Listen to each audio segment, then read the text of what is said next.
Hey there, welcome to Let's Sit With This, a podcast for high-functioning, deeply hurting people who are ready to feel something different. I'm your host, Kristen Callaway, a licensed therapist who cares deeply about helping people heal from trauma and pain. If you're carrying a lot and tired of feeling alone with it, you're in the right place. Let's sit with this together. Thanks for joining me. Today, I'm excited to kick off a little mini-series that I hope is very helpful called Navigating the Holidays with Tricky People, essentially a boundaries boot camp that almost everyone can probably use. We are getting to the time of year when I jokingly and lovingly say that all of my clients' dumpster fires just get so much bigger because all the time with extended family and traveling and having to see people that you usually don't see can bring up a lot of stuff for people. So, since this is so common with almost every client I work with, may as well just put all this out there into the ether for everyone. I do want to start by saying that if the word boundaries already makes you feel overwhelmed or anxious, you're not alone. It can bring up a lot: stress, confusion, guilt, especially around family. In the last few years, social media has really taken off with the concept of boundaries, and it's interesting to see a lot of the different perspectives about healthy boundaries and what they should look like. And as often happens, things seem to turn very black and white when there's actually a lot of gray. So for you, when you think of boundaries, if you think that they have to be harsh and angry and full of conflict or a cutoff or anything like that, absolutely not. Boundaries are, like most things, on a spectrum, and we can have boundaries that are simply internal, that we just keep to ourselves and it's about us. And there are boundaries that are external that we set with other people, and we can even set those very quietly or very loudly and noticeable. Boundaries can look very, very different. So, no need to stress, okay? This first episode, we're not jumping into how to set boundaries yet. We're going to start with something simpler and what I think is way more important, which is getting clear on the relationships in your life. What feels safe and what doesn't. So we're going to look at 3 categories. We're going to look at the green flag relationships, the yellow flag relationships, and the red flag relationships. Now, this is not to judge people, okay? This is just to help you notice patterns, okay? Especially the ones that your nervous system may already be picking up on, but that you haven't fully connected to in your brain, okay? What I will encourage you to do as you listen to this is to just notice that internal gut reaction that comes, okay? Not necessarily some of the justifications that may come later. There are a lot of beliefs. I will do a boundary series later on. We'll dive way more into it. There are a lot of beliefs about how close people should be in our lives based on how they're related to us or the title that they have in our life. And a hill I will die on is that is simply not true. Where people are in the circle of trust is defined by how they treat us and how we feel in those relationships, not by the label that they have in our life. So I just want you to notice how you feel about it, not necessarily where you think somebody should be. Let's talk about the green flag relationships, ones everybody likes. Green flag people are the ones that you feel safe with. They're not perfect, but you don't have to shrink around them. You can say no and still feel respected. You don't have to over-explain. You can just exist. So maybe for you, that's someone in your life who checks in with a how are you really? They actually care, and you can give a real answer that you know is met with kindness and respect. Maybe that is someone who reminds you, hey, you don't have to go if it's too much. We can cancel coffee today. We can cancel golf. We can do that if things are too much. And you know that they actually mean that and they're fine with it. Maybe it's your partner, someone who knows that the holidays are hard for you and they help protect your space. After time with green flag people, you usually feel calmer, more like yourself. Most people will leave feeling rejuvenated or refreshed. They're just people that are easy to be around. So if you have folks like this in your life, hold them close. They're the ones who help you feel steady when everything else gets stirred up. So sit with that for a minute and just think about the people in your life where it feels easy to be with them. They're not perfect, but that you don't have to be perfect.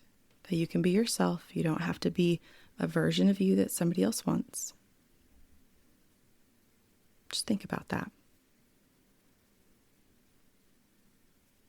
And if there's no one coming to mind, and there's sadness or hurt about that, I am sorry. If you feel like there is no one that is safe in your life where you can just be you, I encourage everybody to go to therapy, but certainly go to therapy. Find a good therapist, because we should be modeling that green flag relationship for you, where you come into session and you're accepted, and your nervous system and your brain and your body get to learn, I don't have to change who I am. All right, yellow flag relationships. So yellow flag relationships are a little trickier. So these are the people that you might enjoy in some ways, but there's tension underneath. Okay. You might find yourself prepping before you see them. You may practice what to say or what not to say. Sometimes you might kind of replay what happened last time. These might be people where you go along with things just to keep the peace. Now, they might not mean harm, but they may still leave you unsettled. And to be honest, we're all going to have yellow flag people in our life simply because we're not going to get along with everyone. Our values are not going to match the values of everyone around us. Priorities are not always going to match. Life decisions and beliefs and all kinds of things are not going to match. And when some of those things clash, or simply personality styles clash, there's going to be some tension, and that's okay. We all have yellow flag people in our life, and we probably are all yellow flag people to other people in our lives. I'm sure there's people out walking around in this world who I am a yellow flag person for them because we just don't get along. Our values and belief systems and priorities and all those things are different, and that's fine. That's okay. Doesn't mean that one of us is a bad person. Some people we just don't get along. This can also look like people who the ways that they function and who are trying to get their childhood needs met or fulfilling a role that they think is the role that they're supposed to have in a relationship. So this might be a parent or family member who makes some jokes about your life choices and insists that they're just teasing. To set the record straight, a joke is not a joke unless everyone is laughing and truly laughing. If someone is not laughing and they're the butt of the joke, it's not funny. So this could also be, a sibling or a family member who always stirs things up at dinner and then tells you to relax.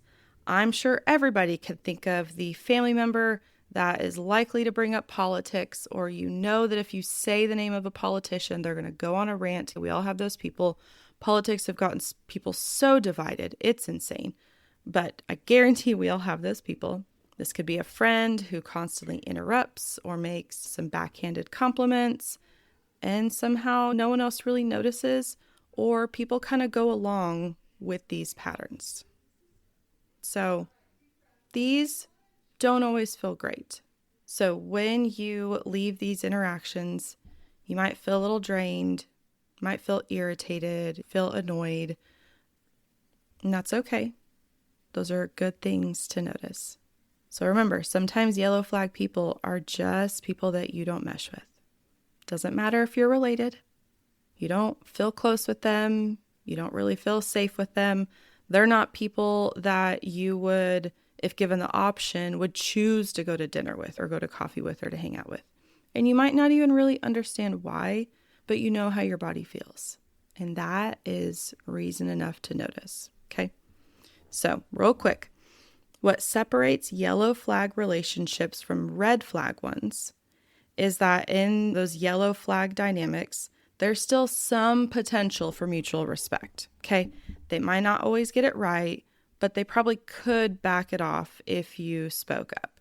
If they're asked to stop talking about politics or stop making a comment, they might make a little face, but they'll stop.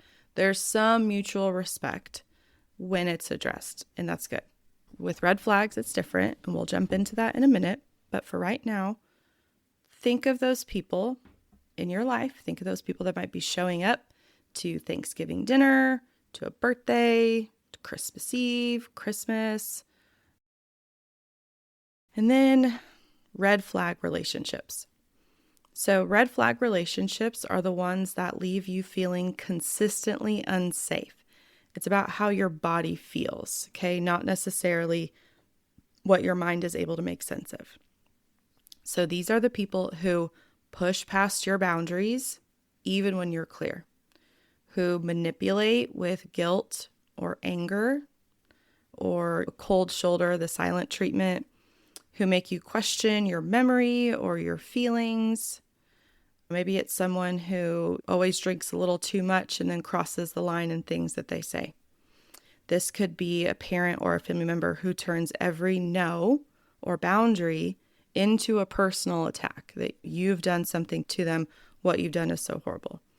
This could be a family member who comments on your body, your eating, your life decisions, your kids, things in your life, your job, all of that, and refuses to stop, that they will just keep going. So in these relationships, you don't feel seen, you don't feel cared about, and you don't feel safe. Even if you think you should feel safe, okay? Should is a cuss word in therapy. Should implies expectations. The expectations involved in a should comment are usually unhelpful. This is about how you actually feel. And your body knows how you feel. You might feel yourself go numb, freeze up, or zone out just being around them. These are people that you are often mentally preparing for. And it is like an elaborate plan of, okay, what am I going to do if they bring up this or ask this? What are the things I'm going to hide? How am I going to avoid this? Are you needing to know who's going to be showing up at this event so that you can prepare? Because if they caught you by surprise, it would be really overwhelming. These are people where you just feel like you have to be always ready for an attack. These things are not in your head. They are your nervous system doing its job.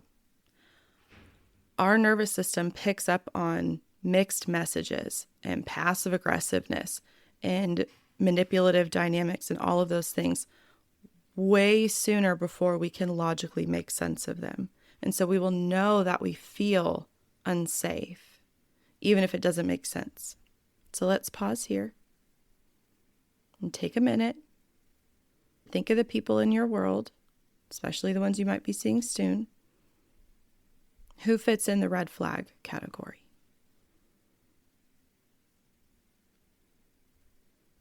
We are noticing, we are not judging. And that noticing how you feel and where you put people, that's actually the first boundary. That's an internal boundary. You've decided where people fall in your life based on how safe you feel with them.